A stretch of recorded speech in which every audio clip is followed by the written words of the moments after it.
Hey, what's up, guys? So I was watching a YouTube about someone that detransitioned, and I don't want to come off at all as um, transphobic or anything like that, because obviously I'm trans. But give you my views on um, detransitioning and what it takes to transition, and why, like, how I had to transition, why I'm glad I went through the process that I had to go through in Michigan to transition, because now it's changed a little bit to where you can do it different ways legally.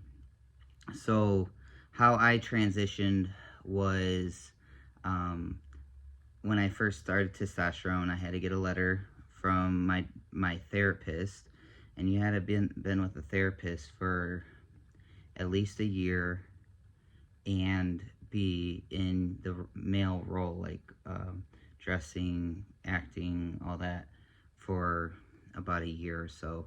I can't remember all the details, but that's the gist of it. And then to go through um, top surgery, I had to do the same thing. I had to get a letter. So I'd have two letters at this time. I had to go through therapy with a different doctor, so I had to have two therapists. Once I got that done, I had to go through hysterectomy and bottom surgery. I had to have three letters, and I had to go to another therapist. Plus, the university had me go through counseling. So this is three therapists. And then the actual surgeon had me go to another psychiatrist, and they like asked me all kinds of invasive questions and whatnot. And at the time I was kind of pissed, but now I kind of understand why. And nowadays you can just sign off at like Planned Parenthood or your doctor's office just stating that you want to start transitioning, and you don't have to get all the counseling. No, you just consent to getting testosterone. Yeah, you consent to get testosterone or hormone replacement therapy. Mm-hmm. And I find that kind of dangerous, because what if you don't know that you're trans? Like, you think you're trans, but then you don't start that whole process. Like, for me, being a butch lesbian was way different than actually being in the male role.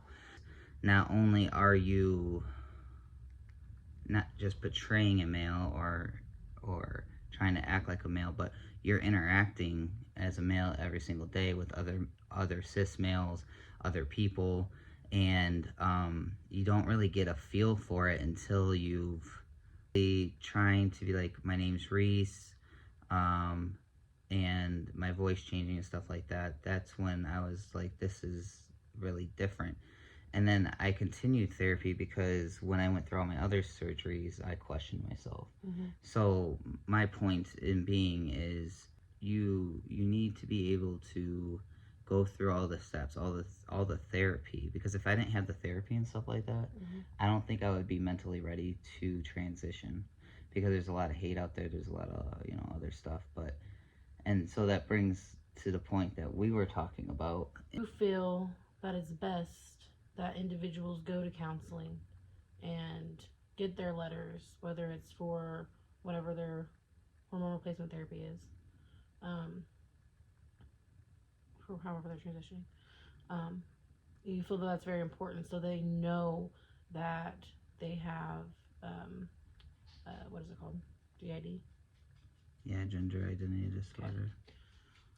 That way, they don't go as far as, okay, I feel like, I'm just going to use the example of female to male. I feel like a boy.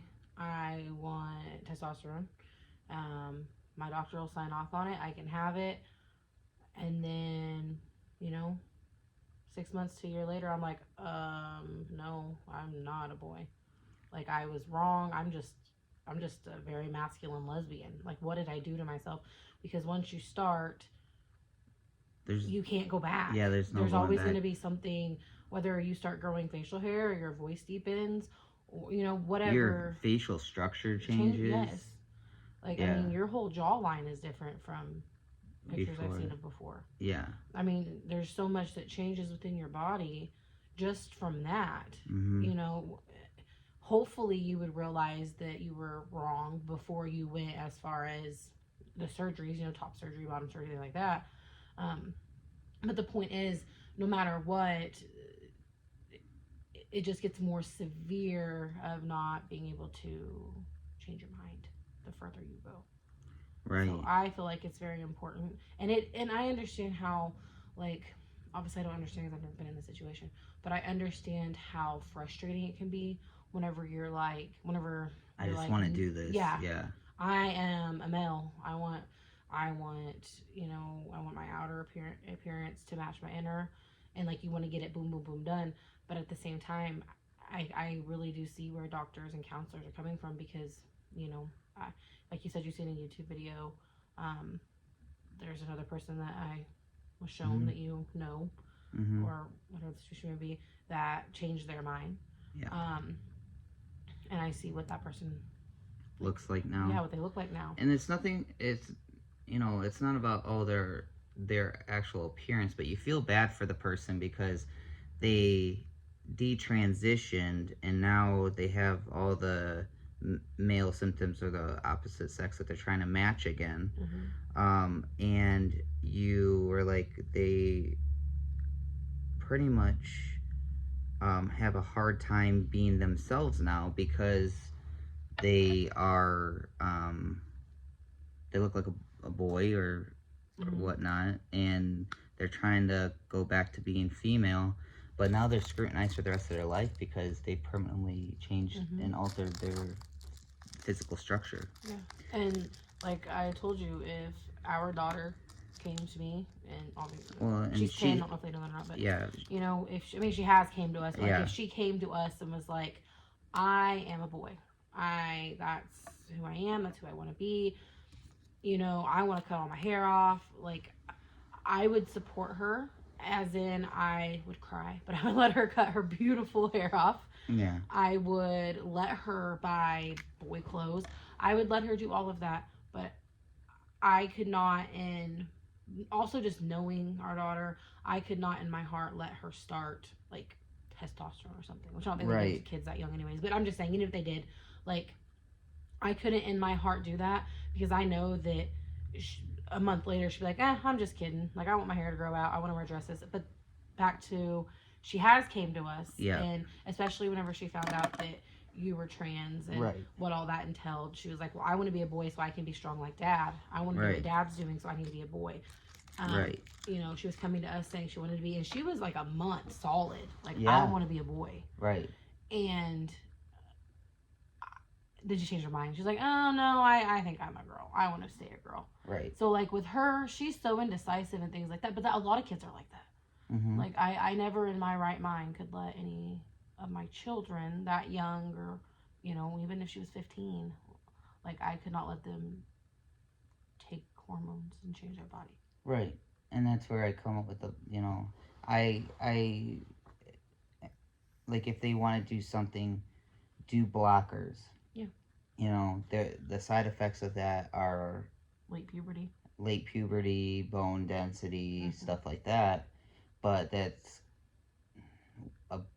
out of actually using the hormone and stuff like that.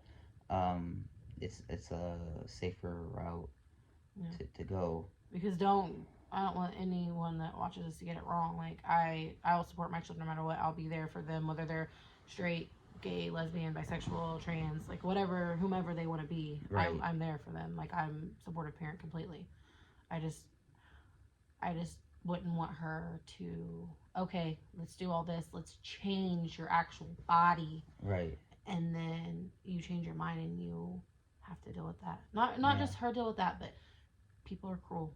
People are very mean. People are very, very mean. People are mean to women who have PCOS and grow beards and facial hair, and they can't do anything about it. And people are mean to them about it. You know, I've seen TikToks. There's a girl I follow. She grows a full beard, and from her PCOS. And people are constantly, are you trans? Are you transitioning? Right. You know, and she has to always explain herself. No, I have PCOS. PCOS. Like, I have a Yep. medical condition. I didn't Yep. choose this. So, I mean, I could just imagine people are just cruel. Yeah, and it's like you want to protect everybody, and kind of, and that's where counselors and doctors come in. Like they're not trying to be complete assholes.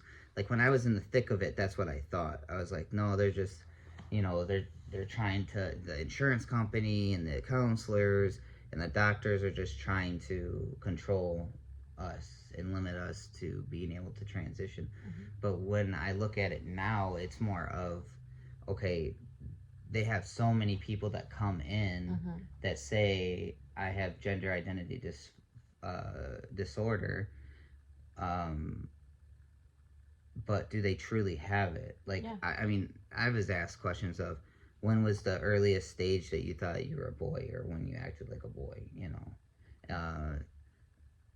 when you have sex, what what gender do you feel you most match with? Mm-hmm. Um, Very invasive questions. Yeah, very invasive questions, and I thought it was just being completely invasive, but it really what they're trying to get to is, okay, are you truly trans, or are you just fluent, and that's where I also understand people being, well, I'm non-binary, because they know that they're not female or they know they're not male, but they're not sure if they're the other gender as well. Oh, gender fluid? Yeah, being gender fluid. And then, or them not wanting to say I'm boy or girl because they're still trying to figure that shit out, or whatever. That's why I'm very big on, if I don't know somebody's gender, they them. Mm-hmm.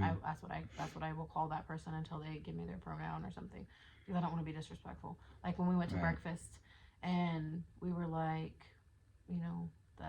that we thought, I don't know, your parents were like, I think they said she or he, and we're like, I don't think so. Mm-hmm. That we didn't know that person's gender, so they. Yeah. Make sure that when you go through this that you're not rushing through it, because I kind of rushed through it, and without the counseling beforehand, because I was going to counseling before, I don't think I could do it, because as soon as I knew I wanted to be on testosterone, and that felt right with my body. But when I got my chest surgery, I wasn't sure. I was like, what am I doing? And it took me a couple months to acclimate to it. And then for sure with bottom surgery, like I was like, what did I do? Like what, this is foreign to my body, even though like this is what I wanted, this is still foreign to my body. And I questioned myself a couple times. So if I'm questioning myself, and I've been transitioned for 10 years now, like there's people that are just beginning, you question yourself, and it's something that you really can't reverse. Like, could you imagine me like shaving my face and trying to put makeup on and pass? Like, people would not. No, people would be like, what is that guy doing? Yeah, exactly. And so then you're just going through the turmoil that you started out with, when you're in the middle of your transition and you're in the middle ground and you're getting scrutinized by everybody and their fucking dad, you're doing that to yourself permanently. You're not, and that's another thing with people that are male to female. Like, I feel bad for them because they're in that turmoil all the time. Like, they're getting scrutinized all the time. Yeah. Because they either, can't blend or hide behind the scenes. I noticed different people that I follow that are, well, for instance, there's a couple on TikTok, and both of them are male to female. And one of them, she has very masculine features. Before she transitioned, she was very masculine featured male. And then the other one, she had softer features as a male.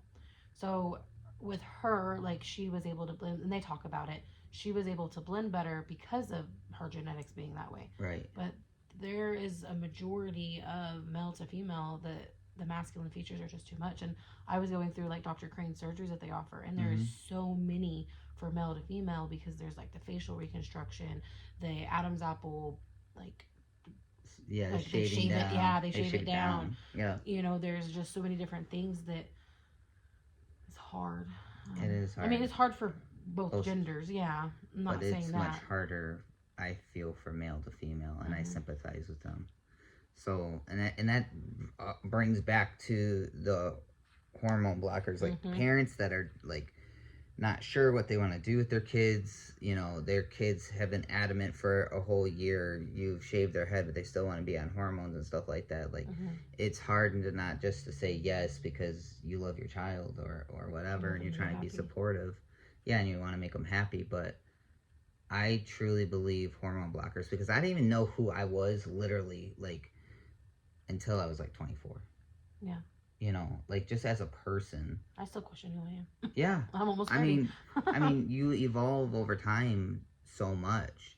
And it's truly just the mind hasn't developed, Mm-hmm. right? Until you're like 24, 25, like fully to where you can cohesively say, yeah, I'm that gender. And also, I feel that the quote unquote rise has nothing to do with that, obviously. Yeah. It's because it's more acceptable now. Yeah. I mean, there's still people that are complete assholes. I'm not saying that. Yeah. But you have older generations coming. For one, you have older generations coming out as gay or lesbian that were too scared to do that because of the way it was. And you have older generations now coming out as transgender because they feel more accepted. They're able to transition and be who they are. So, of course, the rise is going to be higher whenever it's a more acceptable time frame. Right. You came out in the 50s, you were screwed, you know? Oh, yeah. They wouldn't accept you. You'd be dead in a ditch somewhere. Yeah, so it's more of a safer environment now, and, you know, the media has put it out there and made it trendy and stuff like that. And that's another thing that, like, there's so many things that go with this, because the media has made it trendy, right? So it's not, you have kids being like, well, I'm transgender because it's the cool thing, you know? And they truly don't know what it means to have GID. Yeah, exactly. What it actually consists of, what the dysphoria is like, what the suicide thoughts are because you're the wrong gender. Yeah. Like, that's what goes with it. And that's why it's so important to have doctors and psychiatrists and counselors available that specialize only in GID. Yeah. Well, because, for instance, there's kids that are like, you know, like little girls. Well, I was a tomboy, so I must be a boy. Right. You know what I mean? Like, they do that too. So yeah, I agree. It's very important to go to counseling and get letters and see more than one counselor. Go to psychiatrists, and there's also DID, and someone with DID that has like the different personalities up front. Yeah, they could be a born male, and they could have an identity that is female, and that you know what I mean. If that identity's out, and they're like, I'm a female, I hate my body. You know what I mean? So you really do, with the mental health conditions, you really do need to go to counseling, because you don't want to go to the depths of changing your body without being sure. Right. Yeah. Like, I joke around and say, I want a penis, I want a pee standing up. Yeah. Do I really want that? No. Like, that's not me. Like. Right. And that's the thing too, is like, just with the anatomy, like, when you change your anatomy, I mean, there's no going back. Like, after I've done what I've done, it's destroyed. If I ever wanted to go back to what I was, I can't. Yeah. Be a lot of plastic surgery, reconstruction. Yeah. You would probably lose all sensation, no longer be able to have intimacy. I mean, you wouldn't be able to feel anything. You would have no nerve endings, no nothing. You know, because the way it's routed into your penis. Yeah. I mean, it's very dangerous getting the surgery, you know, because of things like complications, but it'd be very dangerous to reverse that surgery. Yeah. And who wants to go through that all over again, you know? You know. The thing I say to counselors too, I'm like, they don't specialize in that. And I'm like, there is good money in getting specialized. There is such a need for getting specialized, because, you know, in the state of Missouri, there's not many people that do it. There's not. And that's why I get so frustrated with, like, the medical system is just like, oh, we're just a minority, you know. It's not something that's really needed. But yet one doctor that does it in our city, they're the only person that does it, and they're fucking overflowed, you know. So that's why I'm saying, like, it's so important to get a counselor that is specialized in GID, and go not just to that counselor, but go to another counselor and get their perspective. Like I went to counselors that were not. It was just a general therapist, and then I've been to specialized therapists that's all they did, and then I've actually went to therapists that are transgender that do counsel transgenders because that's their passion, Mm-hmm. and gotten their feedback and their guidance through it because you need more than one person's perspective. Yeah. You don't not need just yours or your spouse's, but you need people that are supportive but from different backgrounds to make sure you're doing the right thing. You know, and going back to, not a lot of people in Missouri, Mm-hmm. that's true. I don't know if it's because of where the state's at or what, but just in this, the area that I'm from, which is, southwest part of Missouri, um, I've met 3 transgender people, Mm-hmm. and you are the only person that I have met who has been completely transitioned, but you moved here Right. completely transitioned. Right. A person I went to high school with, he hasn't got that far yet. Yeah. And because you have to go to Texas. Isn't that the closest place? Well, no, I mean, for, surgeries and stuff? You can go to Kansas City, but they are so backlogged, and I'm not sure of their experience level and stuff like that. Like, there's, forums you can go on and look all up their stuff and what they've performed and whatnot. Mm-hmm. But it's very limited in Kansas City, and then there's St. Louis, which is, I feel, that's the university there. And I feel that they're very limited and they stick to a certain thing. And then there's like people that are not as well known as Dr. Crane, as in like there's some people in California, there's some people like one lady in Wisconsin that does it. Yeah. But I wanted to go to someone that knew their shit and had a very low complication rate. But going back to that, the state of Michigan had such a need for it and addressed the need that the University of Michigan not only set up you with a counselor, but set you up with a counselor to screen you, a counselor that saw you day or weekly, and then set you up with a urologist, a gynecologist, and a plastic surgeon, all on your first time of being there after you were screened by the therapist, the main therapist that says, okay, it sounds like you have GID. So not only are you being taken care of mentally and physically before you transition, but also all 5 of those people talk together and make a game plan for you and say, okay, are they ready? Did they have their letter? All that stuff. Which is a very good screening process that I have not seen in Arkansas or Missouri or really Wisconsin. I have not seen that. I mean, I could be wrong, but when I lived there, since I was already on testosterone, I didn't need a letter. They're just like, yeah, we'll give you your testosterone. Sign this piece of paper. And that's how I got my testosterone in Wisconsin, as I just said that, I'm established on hormone therapy. I am continuing hormone therapy and I won't sue them, Yeah. Well, that made me think of another thing going back to not very many transgender people around our area that we live in. When you switch doctors, I went to my doctor in that little town. Like, they were like, the doctor was like, I have a lot of questions. Like, we don't get anybody in here that's trans. Like, right. She was interested to learn, which is great. She wasn't just like a like snub you off kind of person. Yeah. But that's the point. They're interested to learn because there's not very many people around here. Because I just don't feel like, well, even the insurance here, like, your insurance is out of Texas. It's not out of Missouri. Right. So, that's the thing too, is like being here, I've had 4 jobs since I've known you. Yes. Yeah. So 4 jobs and only 2 of them have had insurance that covers, and their insurances weren't even out of the state of Missouri. One was out of Minnesota and then one is out of Texas.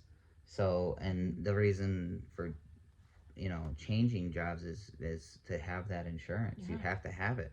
What if something goes wrong, and I have a problem, I need insurance that's going to cover transgender surgery. Yeah. So it's kind of scary, and it kind of limits you to where you can work as well. Yeah, and like his main thing whenever he's job searching or he gets a job offer is I have to know if their insurance covers. Because, yeah, they can tell us what the insurance is, but if they don't do a fully insured policy and the company does like a pick and choose policy, they can exclude transgender benefits, even if it is a plan out of Texas or somewhere else. Right. So then he has to go through the process of trying to get that information without outing himself. But then it usually turns around to you having to out yourself to HR because you can't get the answers you need. I was on the phone for 2 hours trying to get answers. Yeah.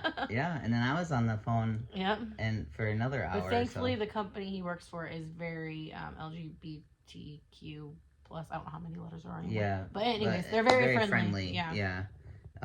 Equality and all that. Yeah. We know that people are ready to be who they are. Like, they want their outside to match the inside. But please, like, go through the steps.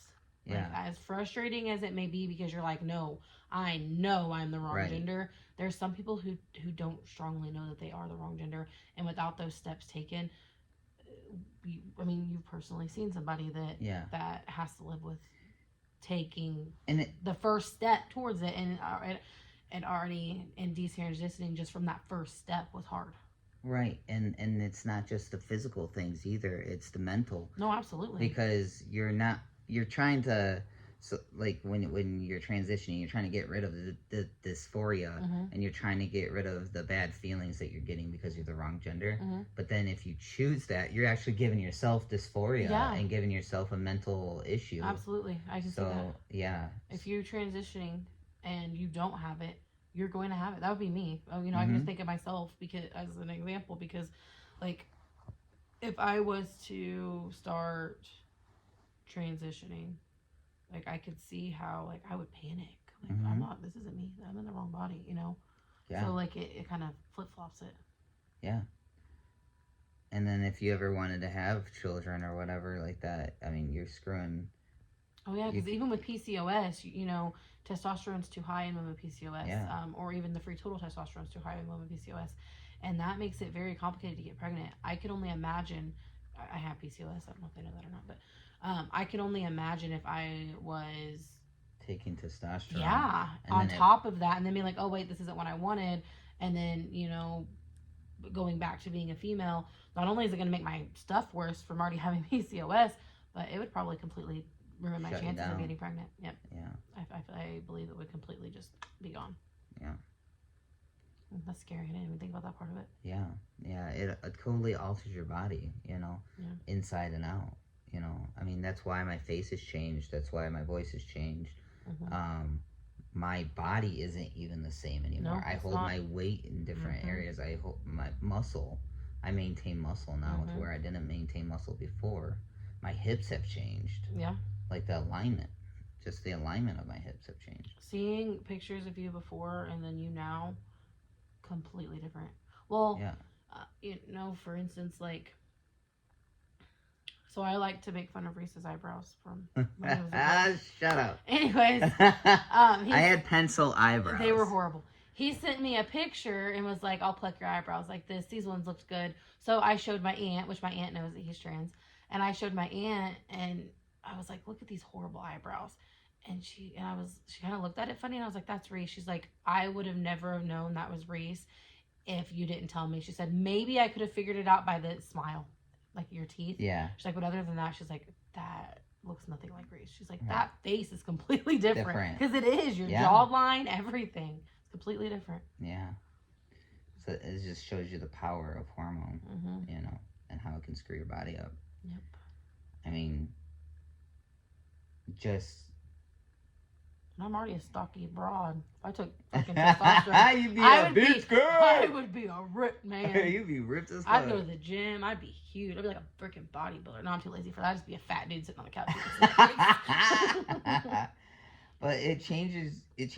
Like my mental state has changed so much, and it's not just like, oh, I don't have suicidal thoughts no more, but I think like a male. I don't think like a female anymore. A lot of times you have to put me in check because like I'm like, what did I say or what did I do? Yeah, you said that it wasn't very long after you started taking your testosterone that like the way you started thinking was different. Yeah. You didn't really think it much. with emotions. Yeah. Because like females think a lot with emotions. I hate saying that out loud, but it's true. I mean, Yeah. Your emotions alter your decisions a lot. mm-hmm. To where men, they have an objective and they just do it no matter the emotions or not. And it kind of like I liked whenever you told me that because it kind of gives me a different view on like males in my life when I'm like, why do they not care? And maybe sometimes it's not that they don't care, it's just they don't see it that way. You know what I mean? Yeah. It's kind of like a you need to think on the emotional aspect of your brain for a second. Stop being a douchebag. You know what I mean? Yeah, yeah. And that's why I try to sit back and kind of think about how you would feel, you know, and then try to bring back how I relate as a girl, because like sometimes our communication, like as in like the emotional aspect, it doesn't align anymore. But just because I have been on or hormone therapy for so long, that I don't think like a girl. Like Yeah. I literally think like a boy. So that proves right there that even in your brain, your chemicals change. Yeah. I mean, it's a lot. It's It's a a lot to start. Just just the tiniest step of going into testosterone and changing your mind is it's a lot. it changes your life. It Yes. really does. Yes, it does. So moral of the story is, um, kids being on blockers, I feel is okay, until they can decide on their own when they get of age. Yeah. Um, and then making sure that you do therapy, making sure that you're listening to your doctors. You're not getting testosterone illegally or through just signing a piece of paper, releasing yourself to it.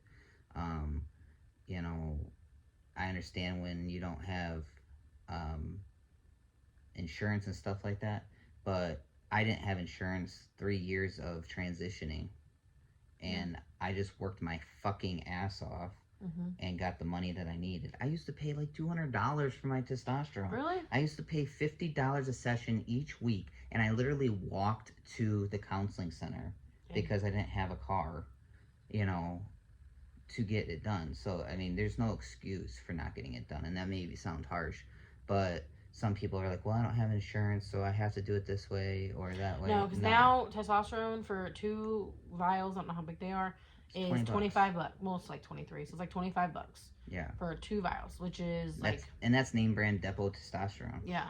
So it's no insurance coverage. Yeah, yeah. So I mean, there's no excuse. I mean, you have to work hard.